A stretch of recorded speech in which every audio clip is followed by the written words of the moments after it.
Welcome back to the channel, everyone. This is Volgame Gamer. Thank you for tuning in as we resume our The Volga is Reached scenario from Stalingrad 42 by Wargame Design Studio. We are on turn 6. My forces have clawed their way across this terrain and seized several Soviet fortifications with some little bit of counterattacks here and there. Nothing too wild though. My advance has been stalled though, especially on the northern approach, and I've just spread my forces out too much, as I've stated in previous videos on this scenario. I was just too eager in my early turns to split my forces up, go wide, go wild, instead of concentrating on breaking the Soviet backbone. So Latoshanka remains out of reach, and the Volga, well, yeah, we're not going to get there, and I'm totally going to get fired by the OKH. So we'll see how this goes and just keep going at it. I'm glad you are all here. Finally have a schedule developed for myself to have consistent videos for this channel because I really want to keep at it, and I apologize for the long wait and going for a couple weeks without an upload. I'm just trying to balance everything out with my life, as most of you, all of you know. Sometimes things can get busy and it gets hard to keep up with your hobbies too sometimes, and putting in the work and effort of recording, editing, putting up a script together, which is what I've done for this video. Instead of just, like I've done in the previous videos, I've just recorded while I play the game, recorded myself talking while playing the turn. This time I'm just gonna record, the scenarios that I'm playing, the turns that I'm going on for each episode, and then I'll do a voiceover for it later. So we'll see how that turns out. Again, thank you all for being here, and thank you for watching. So in this video, I also want to dive into about one of the key units I have in this scenario, the Panzer Grenadiers. These were the mechanized infantry formations of the Wehrmacht, intended to operate closely with armored units. Fast, aggressive, and flexible, Panzer Grenadiers rode into battle in trucks and the Schützenpanzerwagen, aka half-tracks. They were essential in order for what was popularized as the Blitzkrieg to work effectively. However, I want to make a point that German military officials never used that word, Blitzkrieg, at all. To the German armed forces, it was called Bewegungskrieg, which means the war of movement, supported by the term Aufträgertaktik, which roughly means mission command. The concept of Bewegungskrieg speaks for itself, and the Aufträgertaktik is, in short, the discipline that allows officers to have some aspect of operational freedom without high command dictating every move. For example, if an army group command was tasked to seize a strategic objective, then the subordinate commanders of that group will be entrusted to make it happen, giving them some freedom to deal with the battle situations without high command constantly intervening, especially when high command is not even present on that field and may lack certain awareness of a battlefield situation.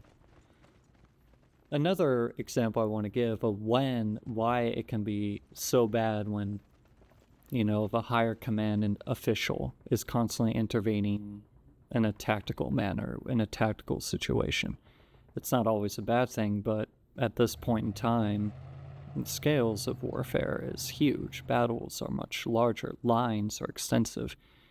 Obviously, one guy or 5 guys aren't going to be able to handle that whole thing by themselves, right? So that's why there is Aufträgertaktik, which has been around since like the 18th century, going back to the time of Frederick the Great, even Napoleon Bonaparte, and you can even go back earlier, arguably, and see these examples of, this type of idea, this concept. It isn't new, what I'm trying to say, but an example of where this goes wrong is Feldmarschall Erwin Rommel. So, growing up as an American, I've always heard high praises of Rommel. The Americans and British always praised him. It's that one good German, that one good Nazi or whatever, people say. The thing is with Erwin Rommel, he was propped up way too much, made out to sound like this amazing, general, this battlefield genius. The thing is, many of his subordinate officers expressed annoyance about him because he would always intervene in their situations. Instead of focusing on the bigger picture, the strategic operation that is going on, which is what a Feldmarschall should do, a field marshal of his, status should do, he was constantly meddling with his officers' situations, resulting in a clouded vision of the larger strategic picture of a campaign, which, isn't entirely the reason why the Deutsche Afrika Korps collapsed and, the campaign in North Africa, as the Germans were supporting the Italians there. It isn't entirely the reason why it collapsed, but it contributed largely to why things didn't work out. Erwin Rommel was a good, tactical leader, I would argue, but on a bigger picture level, no. Anyhow, that's just an example of how things can go bad and why subordinate officers should be entrusted to that. But that's pretty much what Aufträgertaktik is pretty much about. You're entrusting your subordinates to do their job. And if they don't do their job, well, there are consequences. You're sacked. You're fired. No pension for you, whatever it is. Depending on how drastic the campaign is, how important the situation is.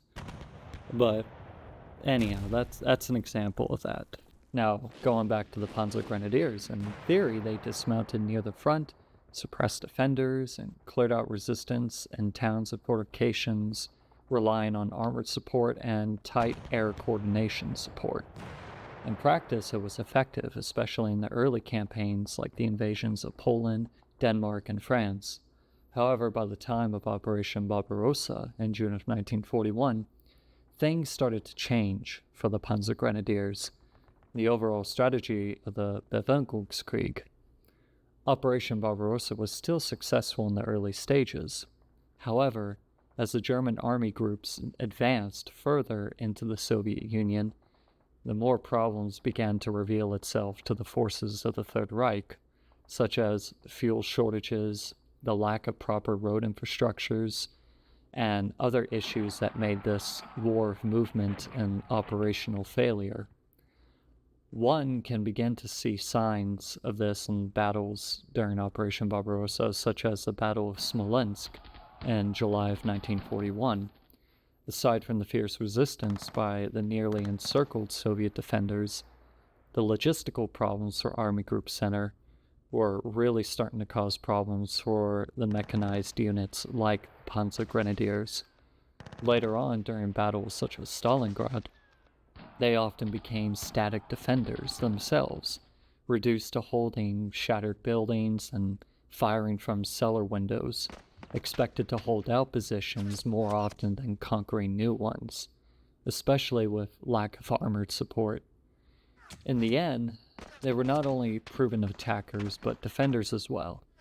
Yet in wars such as this one, as Nazi Germany continued to struggle with maintaining their war industry from 1942 to 45, roughly, we see that units such as the Panzer Grenadiers could only do so much, especially against powers like the Soviet Union, the United States, who by the late war period had more resources to keep up their end of the fight.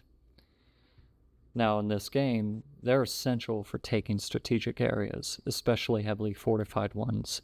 However, I know that I did not use them properly in terms of concentration at the center of the map.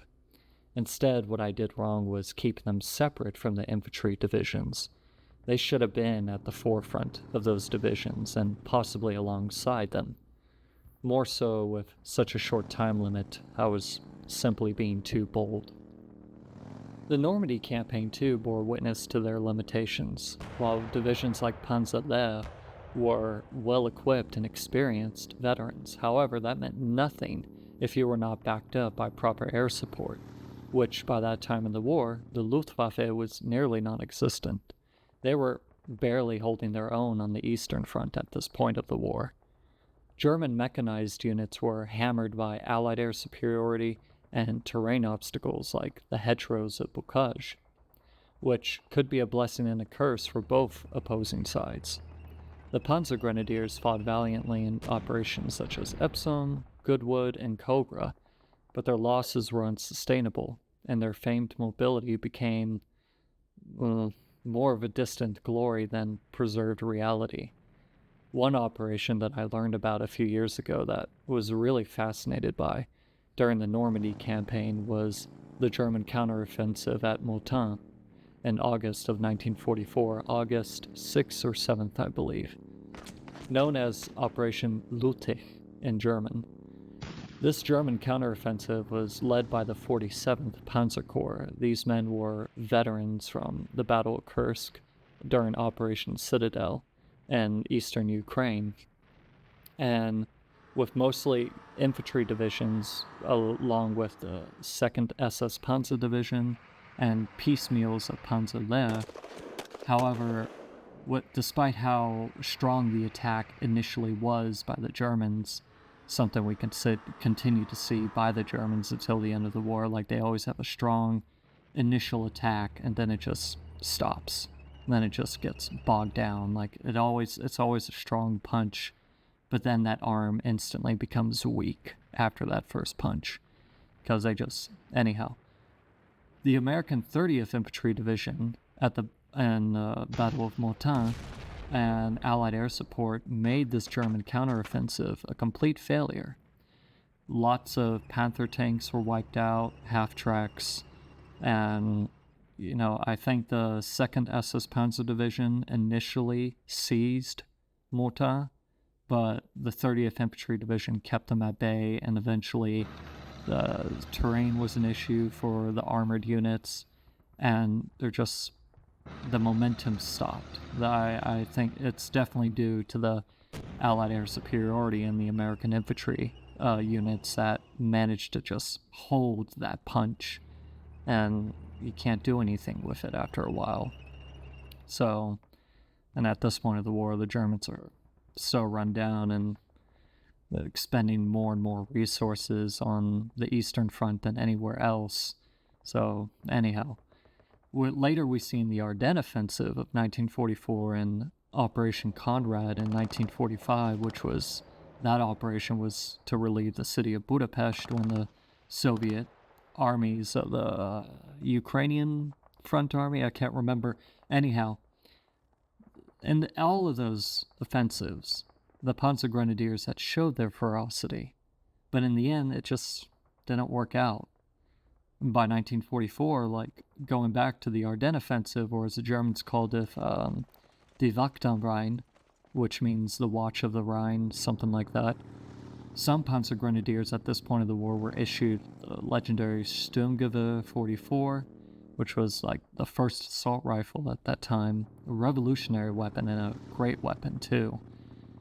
But by the time all these, cool looking, and sometimes effective technology comes around that the Germans made, it's already too late. Another example of this is a German heavy assault weapon that was deployed late 1944, known as the Sturmwagen or the Sturmtiger, it was a concept that the Germans tried to put into place, especially after battles such as Stalingrad, where close quarter fighting, street by street, house by house fighting, fortification by fortification was so deadly. So they were looking for means to help, prevent high infantry losses and seizing heavy fortifications. So that's where the idea of the Sturmtiger came from. And it's, to me, it's a cool looking vehicle. It's a beautiful looking heavy assault weapon, heavy tank, basically. But by the time it came around, like I said, one, it's too late in the war. And number three, there were quite a few problems with that tank. You can look this up on the internet, look into it yourself, and read about this tank. It's really a fascinating looking vehicle to me. I think it was first used during the Warsaw Uprising, and it worked in a few instances there, but during the Ardennes offensive they were deployed there too. And there is a scenario where you can read about this online or anywhere, where they were tasked to take out a bridge before the Allies seized it. Now all those shots missed. That was not a very accurate heavy gun, just like a giant mortar. I think it was a weapon designed for the Navy. I can't remember. Let me look. 210 millimeter howitzer. Turn on the adapted. It was adapted from a Kriegsmarine depth charge launcher. So it was essentially a depth charge launcher in the German Navy. But anyhow, there was an instance where one of those shots from this Sturmtiger fired off and hit a town where a couple, like 5 or 6 Sherman tanks were at. Maybe more, I can't remember, or less. Well, I think it was more. It was quite a unit of Sherman tanks and infantry there. But one round hit in the middle of this town, and it knocked out, destroyed, I think, 3, let me check. This is quite off the script for me, so forgive my pause. Where is it? Yeah, Remagen Bridge. This is going off Wikipedia, mind you, so take it with a grain of salt, but I've heard this around everywhere else, especially in some of the books I have. Yeah, the mortar was tasked to take out a bridge, Remagen Bridge. Though it was discovered they lacked the accuracy needed to hit the bridge. During this action, one of the Sturmtigers, and the Sturm is a company near Duran, I can't pronounce that right now, allegedly hit a group of stationary Sherman tanks in a village with a 380 millimeter round, resulting in nearly all the Shermans being put out of action and their crews killed or wounded.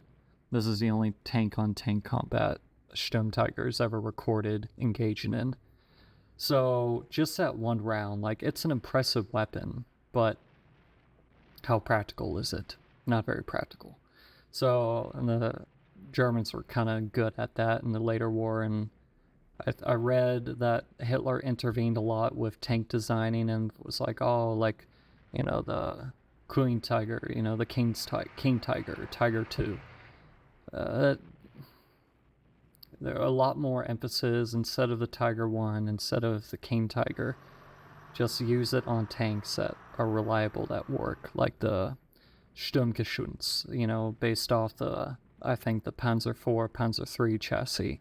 And the Panzer IVs and Panzer IIIs themselves were incredible tanks. Like, they worked. They were effective, and they're not as resource heavy as the Tiger tanks and so on. And I think the Sturmtiger was built on the Tiger chassis as well, hence why, you know, Sturmtiger. But anyhow, really interesting stuff like that, for example. Sorry to get off topic there. So back to what I mean.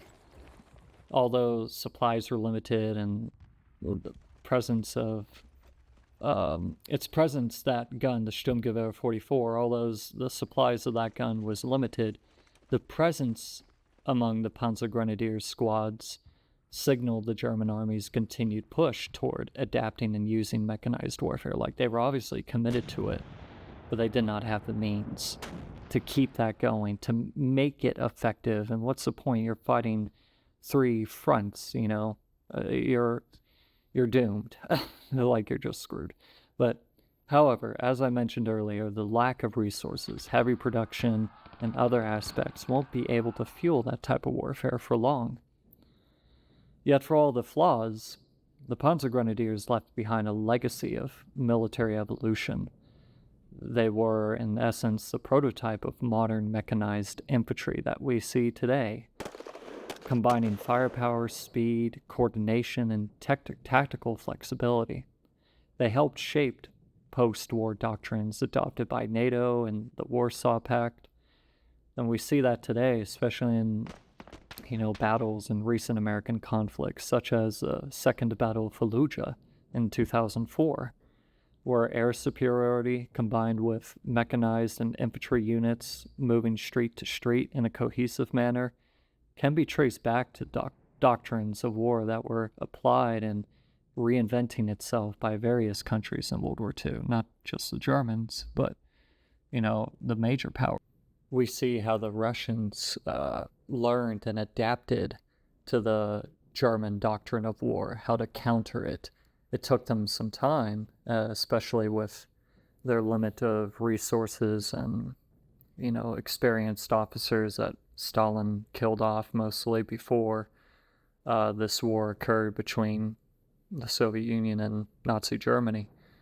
The Russians nonetheless learned quickly to fight like the Germans did with their combined armored and infantry forces and having specific units that are meant to engage, to overrun fortifications, to seize it, hold it, wait for the main infantry to come up from behind them, to dig in on the fortification or town they just captured.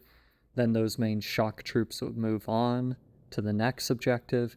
That's just how, that's the way I picture it in my mind. The Americans done the same thing the British have been, it was all just the whole of World War II, much like World War I, with the later period of armored tanks coming into the scene. It was a trial by error sort of thing. You have to find what worked, what didn't work. I personally think the guarantees of air superiority can really, really shape the battle on the ground. If you don't have that air support, air coverage, you're going to have some serious problems, which is what, let's even look back at Desert Storm. Massive air bombardments, air superiority over that whole operation. And it granted a rapid, quick success in that operation.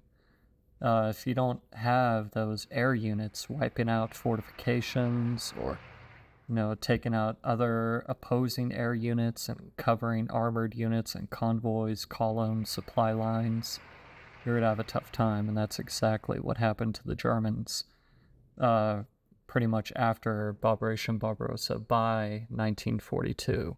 Things just went south.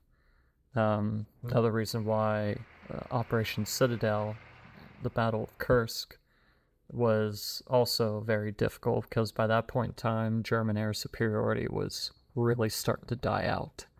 And it makes things difficult for mechanized warfare on the ground. Well, to wrap this up, I appreciate you all taking the time to watch this video and listen to me ramble about, these kind of things. Again, take it all with a grain of salt. I have no degree in history. I am not certified, or this is just merely a hobby. I love talking about it, and so on and so forth. It's merely just a passion, military history, and just history in general. I just love that kind of stuff. Well, and as you can see, at the end of this scenario, I am moving my guys closer in the center of the map towards Borodin State Farm.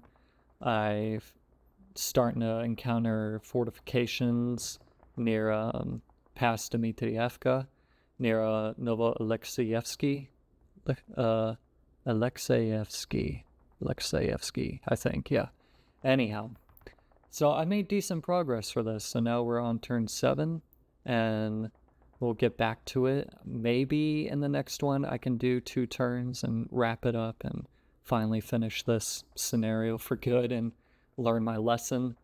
But it's such a fun game to play, and I hope you all enjoy watching it as I talk about, historical topics relevant to this period of history, relevant to World War II, and go on about that. Panzer Grenadiers have fascinating history, and a lot of it not so good too. Be aware of that, of course, but regardless, at the end of the day, it is what it is, and shouldn't shy away from learning about it and keeping ourselves on guard, should I say, for anything like that in the future, regards to crimes against humanity and so on and so forth. But anyhow, thank you all for sticking around, watching. I'll see you all next time. Working on my first the first actual episode for my Muse campaign in 43, as I'll play as the Soviet Union, and that one. I'm looking forward to that, but it's just a matter of time developing a consistent schedule, which I had worked very hard on, and I think I got a good roadmap going. I just need to make good use of my time, which is easier said than done for me. But anyhow, thank you guys for watching. Hope you have a good one, and I'll see you next time.